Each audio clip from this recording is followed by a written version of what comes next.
Hi, I'm Emily Laidlaw, and today I want to talk about syllabic consonants and how it affects our instruction. There have been so many questions about how many syllables are in this word, and how do you break this up into syllables, and what type of syllable is this? And some of the issues have been about syllabic consonants, so I want to go over this. I did a couple of workshops recently, and you can go and look at those workshops for more in-depth references, but just to give a quicker overview of what happens with syllabic consonants. You can visit my website, and my website has the videos in a more orderly fashion than the YouTube channel does. So you can use this code here to get you right into my website, or it's emilylaidlawtutor.com. And you can visit my TPT store under Emily Laidlaw to look at some of my products that help with continuous blending and working with various suffixes and whatnot. Please go and visit my store and recommend my store to some of the teachers that you work with who, may be able to use those products to help with their foundational reading skills. When we talk about syllables, the first thing we need to recognize is that spoken syllabication is different from written syllabication. When we speak, our natural break in words is after the vowel sound, unless there are unblendable consonant sounds that follow it. If you listen to yourself speak, when you say camel, camel, the natural break is after the a, even though we might say it's a C-A-M closed syllable, cam, L. Natural spoken uh, production of words is to break after the vowel sound. Dictionaries will handle syllabication differently. So some will show it as you speak it, and some will show it from a morphological point of view, and they may differ. So if you look at different dictionaries, the dictionaries don't agree how to syllabicate words. And if the dictionaries don't agree, we might not agree either. It's okay if we don't agree. The first question we have to ask is what really is a syllable before we can get to syllabic consonants. I love this because we as teachers have our definitions of a syllable, and we try to teach syllables to kindergartners. But really, if we look at what the linguists say, and the linguists are the ones who really focus on the way our language is formed and spoken, uh, they have a different definition. And I think we have to go back and look at their definition of a syllable. This textbook says that a syllable is a peak of sonority that's surrounded by less sonorous sounds. Okay, so what's a peak of sonority? The sonority, you know how they do those waves, sound waves? So a peak of sonority is the part of the spoken, the utterance, that has the volume and has the duration. So it gives you a peak if you look at the sound waves. It is usually a vowel, but not always. A syllable is made up of a peak of sonority. The nucleus of the syllable is a peak of sonority, which is generally a vowel. And then I love this textbook. So this came from the notes of a linguistic professor, and he's referencing his linguistic textbook. And the textbook says a syllable is a unit of speech for which there is no satisfactory definition. Syllables may be necessary units for the organization and production of utterances, but it doesn't have a satisfactory definition. So if the guys whose job it is to understand language say that there's no really good definition, I think we need to give our students some grace here. When the intellectuals don't agree on a good definition, when they say it's difficult to define, I think maybe we have to understand that it can be difficult for our students. The peak of sonority in a syllable is usually a vowel. Usually. What's a vowel? And I go through this exercise very quickly with the students, and I'll say, let's say I see a student, he's about to run across the street, and I say, stp, stp, and I'm trying to get his attention, and I say it as loud as I can, stp. I'm not doing very well here. But the second I add a vowel, and I can say stop, and I have the ability to have length and volume. That is the sonorous quality, that ability to have length and volume, that breath. Or if I have fallen down and I need someone to come and I yell, help, help, help, I'm not doing very well. But when I add that vowel, I add that sonorous quality. I can be loud and I can be long. Help! For as long as I have breath, I am able to hold that sound. A syllable, if we don't make it too broad a definition or too narrow a definition, I like to think of a syllable. It is a phoneme or a group of phonemes that is voiced in a single pulse, a single breath. And when we say a syllable is a part of a word that contains one vowel sound, that's simplifying it a little too much.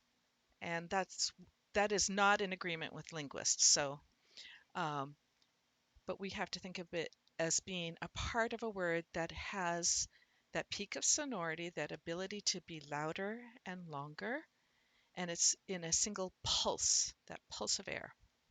Okay, so syllabic consonants, this is what we want to get to. Syllabic consonants are those few consonants that can also be a peak of sonority within a syllable. Now, in English, most of our syllabic consonants are also written with a vowel. So there is a vowel written in that syllable, even though it may not be spoken. But our syllabic consonants are the ones that allow enough airflow to come out so that you still have that ability to be loud and have duration. In English, our syllabic consonants are the liquids, the l and the r, because they're allowing airflow out the side of the mouth beside the tongue that you can hold a l and be somewhat loud enough that you have length and volume here. So that has a sonorous quality. The R as well. And those R, enough airflow can come out beside the mouth, beside the tongue to allow that sonorous quality. And then we have the nasals where the air is flowing out through the nasal passage. So we have n and and again, it has enough airflow that you have some length and volume. Okay, so those liquids, l, r, and the nasals, n, m. Let's look at these words here. When I say bottle, bottle, we would say, okay, I have two syllables, bottle, and we would say we're splitting our syllable here, and most of us know consonant LE, count back three there. And orthographically, we have made a rule that says this type of syllable will need an E in it. We add an E so that every syllable needs a vowel, and we put it in there. But we're not really saying bottle, we're saying bottle, and it is a syllabic L. And the difference is when I say tull, adding a schwa in there, the tongue is actually dropping t from up behind the teeth to and you can have it drop. That schwa gives it a drop, tull. But what I'm really doing is saying tull, tull, and my tongue is sliding back without that drop of the schwa. That's the way the linguists, at least the ones that I have read, describe it. So it is a syllabic L that is the tongue sliding from the t to the l, and air is coming out beside the tongue here. So we don't have a sound there, but by convention we put an E there. And it is the reason that we have words like with the TLE sounding like TEL, but in both cases the L is syllabic. In the word rhythm, rhythm, the M is syllabic. We're not really saying rhythm. We're not dropping our tongue for the schwa sound. We are sliding our tongue, but in that slide, that has a syllabic quality or has sonorous quality. It's allowing airflow out through the nasal passage. When we talk about jaw drops for counting syllables, it's not always accurate or it's not always easy for our students to do because a lot of times we don't drop our jaw sufficiently, but we are still being syllabic here. So it's more about the pulse. So I like to think about humming it. And if I say I've got rhythm, hmm, hmm, hmm, hmm, you can feel the pulse, and rhythm, is two pulses. So it's truly two syllables. But you know what? I don't care. If someone wants to say it's one syllable, that's fine. We want to get back to the goal of decoding the words to connect these words to meaning. Rhythm, the M is syllabic.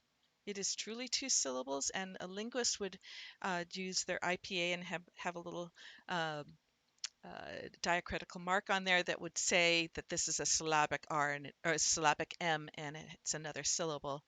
We don't do that in instruction. In the word prism, prism, it is a syllabic M for which there is no vowel written in that syllable. Okay. Human, I'm the A happens to be there, but we're not pronouncing it as human or human. We're not really making a schwa sound. We're simply going from the m to the n, and in there the n is syllabic.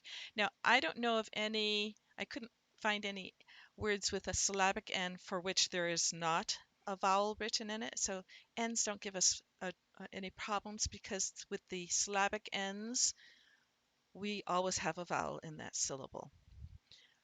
Now with the R can give us problems. Father. Now the ER in the R is syllabic and it's really father, and we're sliding. But we can tell it's two syllables, and we spell it with the ER, but we don't really say father, where it's that schwa.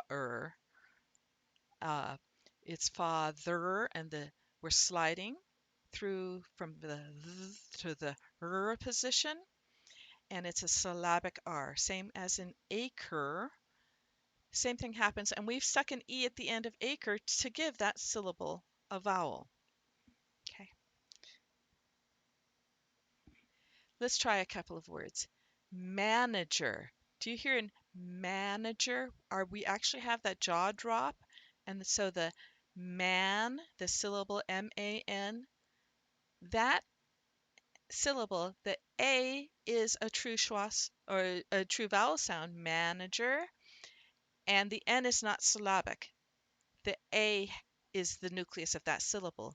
But in human, do you hear the difference between manager with the jaw drop and the A sound to human?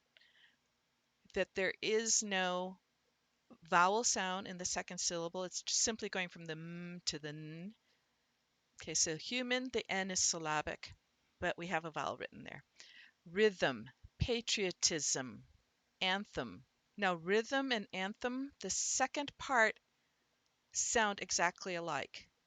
Anthem is written with an E there to give it a vowel for that syllable, and rhythm is not written with an E. So all of those, the M is syllabic. So what do we do here? For reading, and this is our goal, we want our students to be able to decode the words sufficiently that they can connect the squiggles on the paper to meaning. So for reading, it's generally not a problem.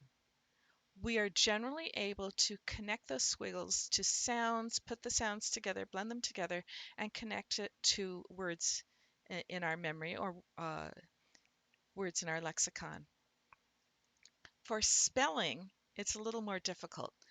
Many of our students will be able to decode the words enough times that they then know what looks right, and they develop the sense of this is what looks right.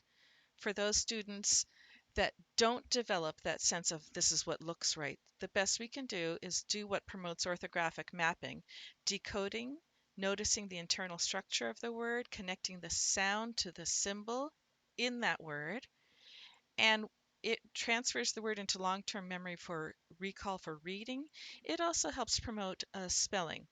And the more that we focus on the structure of the word and the etymology and the other things that we do to help increase recall, the better we'll be able to spell it, but we know that it is a struggle for many of our students, our dyslexic students, to get the spelling correct for those words.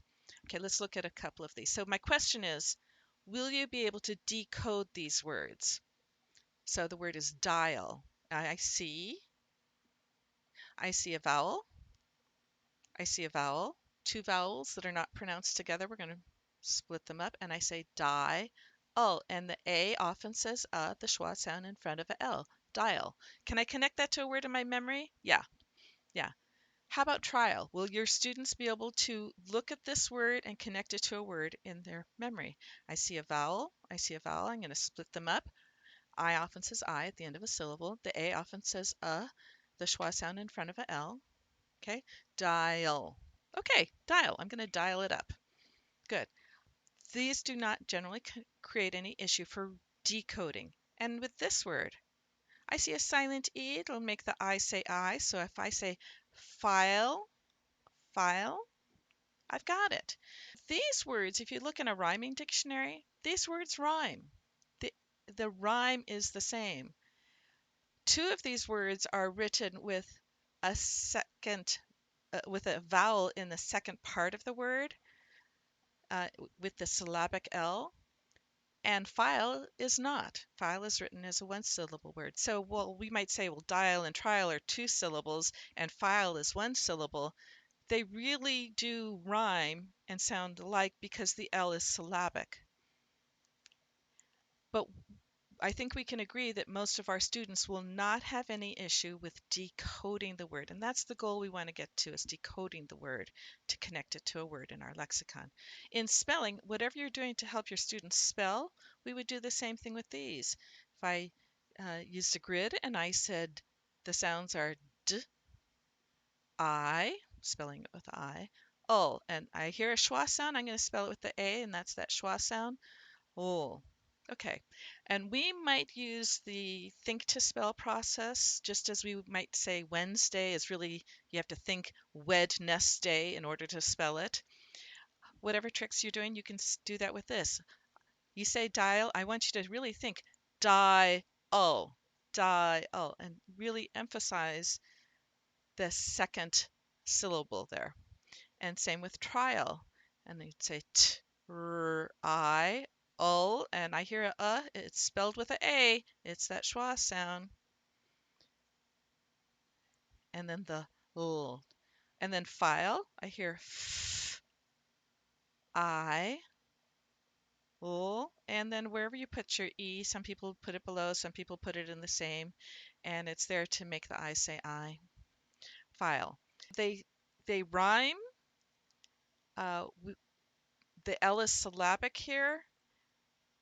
Uh, it's generally not an issue for reading. It might cause some problem for spelling, but we do what we can to support the, the spelling here. And the fact that, like, file, I've seen so many kids spell file as file, like that. That's an L. File, as they say it, they really do say it as two syllables, and they spell it. And we would just say, okay, that's the way you say it. We're going to think file, and we're going to think file, and that what you're saying as your second part, we're going to just spell it with a L with an E at the end to make the I say I. Okay. This one gives people problems because these words are absolute homophones. They sound exactly alike. One is written as a one-syllable word, one is written as a two-syllable word. But to decode the word, let's look at it. I see a vowel team there. The sounds, the most common sound is ow, ow, o, oo, The most common sound is ow. We're going to try that common sound. Flower, flower. Oh, okay. I got it. I decoded it. And now this one, I see this, and I see this, and the OW says ow or o, but likely to say ow in this one. So I would say flower, flower. I would decode it just as easily. Decoding is not the issue. The issue is in spelling, and we would just do what we can to promote um, uh, recall for spelling. So connecting the sound to the symbol and say f, l, ow, spelled with the OU, and r, spelled with a R.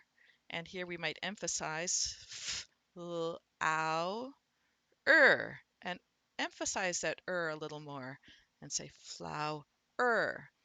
Even though we don't really make a distinction in the sounds, they sound exactly alike. When kids want to argue that this is one syllable or this is two syllables, uh, it's not as important as getting them to decode the word. That's my view. Let's keep the goal in mind. L and R are the most troublesome. N's are not troublesome usually because N's are always written with a vowel. The M is sometimes written with a vowel, sometimes written without a vowel, but it doesn't impact our decoding. And by the time you're getting to words like uh, capitalism, it's okay to say that, the ending ism is spelled ISM. Okay, we've got it. So that's generally not an issue with the M.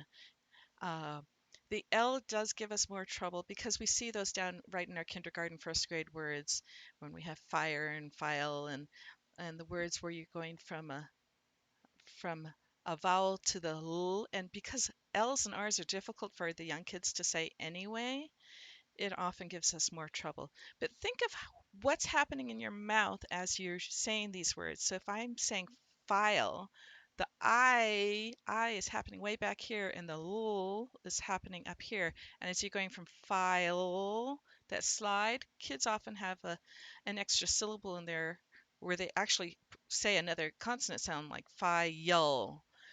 And you can say, okay, that's the way you say it, but we're going to spell it this way. Uh, but it's even though it's difficult to say, it's generally not an issue for decoding. And with the OW going from our, that slide in the tongue position gives us more trouble with the L's and the R's because of where the sounds are happening in our mouths. So what do we do? It's confusing. What do we do? I like to say keep your eye on the goal. Um, when the linguists can't agree on definitions and when they say there's not satisfactory definitions, I think we have to step back and say, what is our goal here? Our goal is for our students to be able to decode the words, to take those squiggles on the paper and connect them to meaning so that they can get meaning from the passage, what they're reading. We want comprehension. The activities that we do that interfere with that, I think we should drop or consider dropping if you're able to. If you're having kids sort words that have these syllabic troublesome spots, if you're having sorting them according to how many syllables and what's the syllable type, that's probably not helping them connect to meaning. We want them to decode. And if we don't agree, flower has two syllables or one syllable, and why is it sometimes two syllables and sometimes one syllable? Let's not ask our students to do that sorting on that activity. Let's ask them to decode it to the point that they can read it, and let's go on with comprehension. Okay, that's my 2 cents. I hope that was helpful. Thanks.